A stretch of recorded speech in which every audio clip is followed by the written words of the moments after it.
नमस्कार, सुप्रभातम, गुटेन ताग, कालीमेरा, बोनम दीन, सुबह बखैर। आज हम एक बार फिर से आपके सामने लॉजिकल इंडियन या तर्क वितर्क कुतर्क वाले अपने यूट्यूब चैनल के अगले हिस्से के साथ हाजिर हैं। ये हिस्सा जो है मूल रूप से लगातार चलेगा और इसमें हम लॉजिक का परिचय देने की कोशिश करेंगे कि लॉजिक वास्तव में है क्या और क्यों ज़रूरी है। बिना तर्क के हम कई बार जिए जाते हैं। जैसे किसी ने बड़ा अच्छा कहा है कि बड़ी बेवजह ज़िंदगी जा रही थी। हम ये कह सकते हैं कि बड़ी बेवजह ज़िंदगी जा रही। बिना तर्क के, बिना सोचे समझे हम जिए चले जाते हैं। उसकी वजह ये है कि तर्क की जो विद्या है वो काफ़ी कठिन विद्या है और लगातार तार्किक बने रहना भी एक कठिन काम है। तो तर्क में मूल रूप से जब हम शुरुआत कर रहे हैं तो बता दें कि 2-3 चीज़ें होती हैं। एक तो उसको अंग्रेजी में प्रोपोजिशन कहते हैं कि कोई आदमी कुछ बात कहता है, एक बात कहता है या 2 बात कहता है और उसके आधार पर कुछ नतीजे निकालता है। तो तर्क के 2 हिस्से हुए, एक तो दलील, एक एक दलील, दूसरी दलील और फिर उसके आधार पर नतीजे। तो कैसे होता है ये? तो इसका बड़ा उदाहरण अच्छा है कि तर्क में एक वाक्य आता है, चला आता है बहुत पुराने ज़माने से, आपने भी कहीं न कहीं ज़रूर सुना होगा कि ऑल मेन आर मॉर्टल, कि सभी इंसान जो है मरण धर्मा है, यानी सारे इंसान मरते हैं। और दूसरा वाक्य सुकरात इज़ ए मैन और दूसरा वाक्य सुकरात एक आदमी। अब इन 2 वाक्यों का कोई तोड़ नहीं, इन दोनों वाक्यों से कोई मना नहीं कर सकता है। ये दोनों वाक्य ऐसे हैं जो अपने आप में, जिसे गणित में स्वयं सिद्ध कहते हैं, उस तरह के वाक्य कि इंसान तो मरता ही है, तो इंसान एक मरण धर्मा प्राणी है। और दूसरा वाक्य कि सुकरात एक इंसान है, ये भी अच्छी बात है, इससे भी कोई मना नहीं कर सकता है। और देशों की तरह यूनान में या पश्चिम में लोगों ने अभी तक सुकरात को भगवान या देवता नहीं बनाया, तो सुकरात तो आदमी ही है। तो दूसरी लाइन ये हो गई, ये दोनों प्रोपोजिशन हो गए, ये दोनों आपके कथन हो गए, स्टेटमेंट हो गए। इसके आधार पर जो नतीजा निकाला जाता है वो नतीजा ये है कि इसलिए सुकरात भी मरेगा या सुकरात भी मरण धर्मा है। तो ये एक तरीका है दलील का, ये एक तरीका है तर्क का कि आप पहले कुछ वाक्य कहते हैं, कोई 1 या 2 वाक्य कहते हैं और उसके बाद उसके आधार पर एक नतीजा निकालते हैं। अक्सर लोग आगे चल कर के हम देखेंगे कि इस पूरी प्रक्रिया का मजाक उड़ा देते हैं, मखौल उड़ा देते हैं। वे जो हैं अक्सर इसी तरह की नहीं जुड़ी हुई बातें जो होती हैं, जिन बातों में आपस में कोई जुड़ाव नहीं होता है, उनको मिला करके एक साथ और एक नतीजा निकाल देते हैं। वो नतीजा भी जो है वो उन दोनों वाक्यों से भी नहीं आ रहा है, मगर फिर भी ऐसा करके वो अपनी बात कह के चले जाते हैं, कुछ भी कह देते हैं लोग।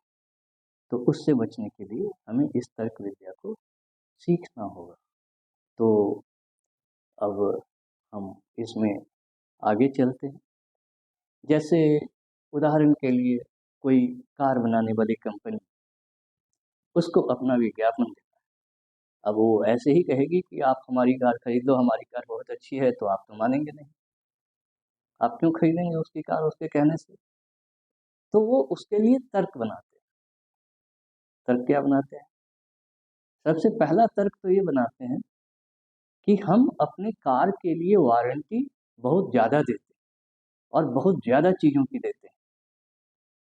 जैसे कार में ये खराब हो गया तो बदल देंगे, इतने दिनों तक खराब हो गया तो बदल देंगे, और उसके बाद वो कहते हैं कि हम ऐसी वारंटी क्यों देंगे अगर हम कार अच्छी नहीं बनाएंगे, क्योंकि तो उसमें तो हमें दोहरा घाटा होगा। अगर मान लीजिए हमने शुरू में खराब कार बनाई और हमने गारंटी दे दी कि इसके सारे पार्ट पुर्जे को हम 5 साल तक या 10 साल तक बदलते रहें, तो वो तो बड़ा घाटे का सौदा हो जाएगा। इसलिए आप हमारी कार खरीदिए। ये नतीजा हो गया कि आप हमारी कार खरीदिए क्योंकि हम सबसे ज़्यादा वारंटी देते हैं। और हम सबसे ज़्यादा वारंटी किस लिए देते हैं? क्योंकि हम सबसे अच्छी कारें बनाते हैं। क्योंकि अगर हम खराब कार बना रहे होते तो इतनी अच्छी वारंटी क्यों देते? और लोग इसके झांसे में आ जाते हैं।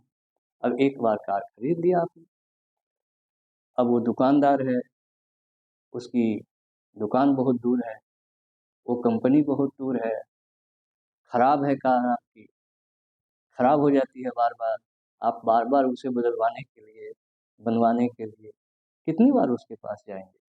आखिर आपको कार आपको बाजार में निकट वाले मैकेनिक के पास आना पड़ेगा। तो इस तरह से करके लोग अपनी खराब कार भी तर्क के जरिए बेच लेते हैं, कुतर्क के जरिए बेच लेते हैं। ये जरूरी नहीं है। आपको ये सोचना चाहिए, इस तरह के दावे जो कार वाले बना करते हैं या और भी कोई सामान बनाने वाले करते हैं, आपको ये सोचना चाहिए और उन्हें पलट के कहना चाहिए कि हाँ भाई, तुम वारंटी देते हो, अच्छी बात है, मगर तुम्हारी वारंटी का हम करें क्या? जब कार हर दिन खराब होगी, तुम सामान बदल दोगे, मगर उस प्रक्रिया में हमारा जो समय बर्बाद होगा, उसका क्या? उसका क्या करोगे? हमारे समय की भी तो कीमत है। तो सामान वही खरीदें। इस तरह के विज्ञापनों के चक्कर में ना, जो वास्तव में ट्राइड एंड टेस्टेड हो, जिसके बारे में अधिकतर लोग कहते हो कि हाँ भाई, एक बार खरीद लिया तो फिर 3-4 साल तक तो कोई खराबी होती नहीं है।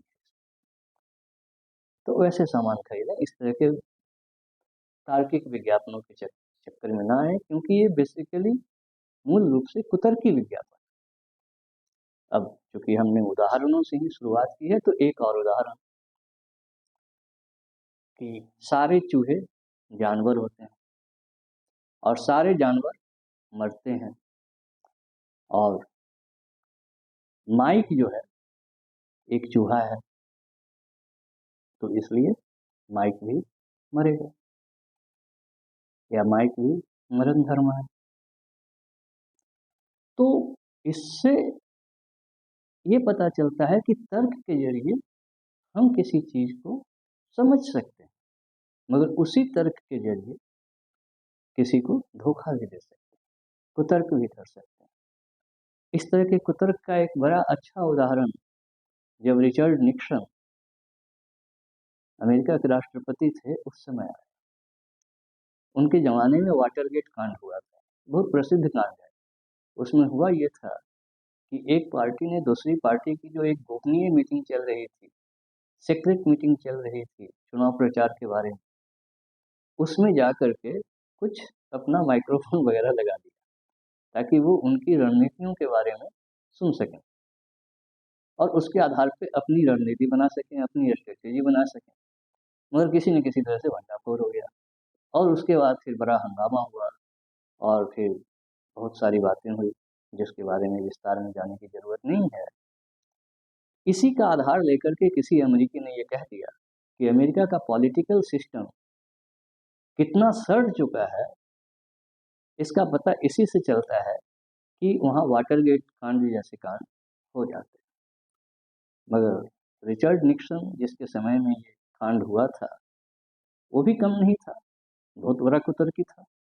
उसने कह दिया कि भाई, यही तो हमारे सिस्टम की मजबूती दिखाता है कि हमारा सिस्टम अभी भी इतना मजबूत है, इतना सचेत है, इतना चैतन्य है, इतना सजग है कि इस तरह की गलतियों को भी पकड़ लेता है और उसको ठीक करने के लिए नियम कानून बनाता है। अब कर लीजिए, आप क्या करेंगे? पहले कोई गलती कर लो, उसके बाद उसको उसमें किसी को बलि का बकरा बना दो, उस कांड में उसको कुछ सजा दे दो और कहो कि देखो हमारा सिस्टम तो बहुत अच्छे से काम कर रहा है। जबकि इसमें होता ये है कि जो असली गुनाहगार होता है वो बेदाग बच जाता है। तो इस तरह के कुतर्कों से बचने के लिए हमें इस तरह की नज़ीरें देखनी पड़ती है और ये देखना पड़ता है कि इसमें कहाँ क्या गड़बड़ी है। जैसे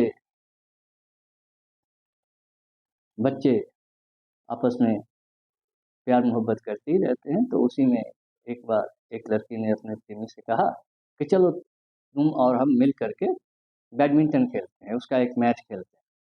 तो उसका दोस्त कहता है कि मत खेलो, खेलोगे तो दोनों हालत में हार तुम्हारी ही होनी, मुसीबत तुम्हें ही होगी। उसने कहा कैसे? कहा कि देख भाई, अगर जीत गए तो वो इस बात से नाराज हो जाएगी कि तुम्हें अपनी प्रेमिका का इतना भी नहीं ख्याल है कि तुम उससे एक मैच हार गए, और अगर हार गए तो वो हमेशा तुम्हें चिढ़ाएगी कि तुम उससे एक मैच भी नहीं जीत सके। तो इसलिए बेहतर है कि इस मैच से बाहर आ जाओ। तो इस तर्क के आगे उस बेचारे की एक न चली और उसने वो मैच नहीं खेला। फिर आगे क्या हुआ होगा ये अंदाजा लगाने का काम हमारा और आपका है, लगाते रहिए। तो तर्क इस तरह से हमें जीवन में कई दफे कुछ चुनाव करने से बचाता है, कुछ काम करने से बचाता है जिसको करने के बाद हर हाल में हमारी दुर्गति तय होती है, मगर वो हम तभी बच सकते हैं जब हम तर्क के हिसाब से काम करें। और एक बार फिर से मैं वो पुरानी बात दोहरा दूं जिसमें मैं अक्सर कहा करता हूँ कि सच्चा तर्क और सच्चा नतीजा किसी भी तर्क का या दलील का वही है जिससे इस पूरी सृष्टि में सारे चर अचर, चेतन जड़, प्राणी या सृष्टि में जो सजीव है वो भी, ना है वो भी, उसमें से कहीं किसी का कोई नुकसान न हो, किसी को दुख ना पहुंचे, वही तर्क सही तर्क है, वही नतीजा सही नतीजा है। अगली बार हम थोड़ा आगे बढ़ेंगे और धीरे धीरे करके तर्क की धारा में उतरेंगे। देखते हैं कितना कठिन है, क्योंकि एक बात मैंने पिछले भी किसी वीडियो में कही थी, शायद आज फिर से दोहरा देता हूँ कि तर्क की ये विद्या इतनी कठिन है, इतनी कठिन है कि आपको जान के अचरज होगा कि दुनिया भर के विद्वानों का ये मानना है कि सही तर्कशास्त्र, या जिसको कहते हैं अंग्रेजी में लॉजिक प्रॉपर, वो सिर्फ दो देशों ने विकसित किया है, यूनान ने और अपने हिंदुस्तान में। बाकी किसी देश से या बाकी किसी सभ्यता से सही तर्कशास्त्र, लॉजिक प्रॉपर का विकास नहीं हो पाया। अब मैं जानता हूं कि ये काफी गंभीर किस्म का और खतरनाक किस्म का बयान है, मगर सारे विद्वान इस पे सहमत हैं कि बाद की कितनी महान महान सभ्यताएं आई और पहले की भी थी, मगर किन्हीं से लॉजिक प्रॉपर नहीं बन पाया। और उसमें भी एक मजेदार बात और कहते हैं विद्वान लोग कि ये दोनों देश भी अपनी तर्क विद्या को संभाल नहीं पाए। ये सारी तर्क विद्या इनकी खो गई बीच में, और फिर बाद में पश्चिम में फ्रांस के लोगों को, जर्मनी के लोगों को, इंग्लैंड के लोगों को इसे दोबारा से खोजना पड़ा और दोबारा से आगे बढ़ाना पड़ा, वरना तो तर्क विद्या खो ही गई थी। हाँ, यहाँ पर ये दुख की बात जरूर है कि अपने हिंदुस्तान में ये काम दोबारा नहीं, हिंदुस्तान में दोबारा उस किस्म के, उस तरह के महान लॉजिशियंस पैदा नहीं हो सके जैसे गौतम ऋषि थे। भारत में तर्कशास्त्र को न्याय शास्त्र कहा गया है, न्याय दर्शन कहा गया है। उसके सबसे पहले जनक या सबसे पहले विद्वान गौतम ऋषि को माना जाता है। तो बाद में गौतम जैसा कोई इंसान पैदा नहीं हो सका, गौतम ऋषि जैसा कोई इंसान पैदा नहीं हो सका जो तर्क विद्या को और आगे बढ़ाए, या जो तर्क विद्या खो गई थी उसे और आगे ले जाए।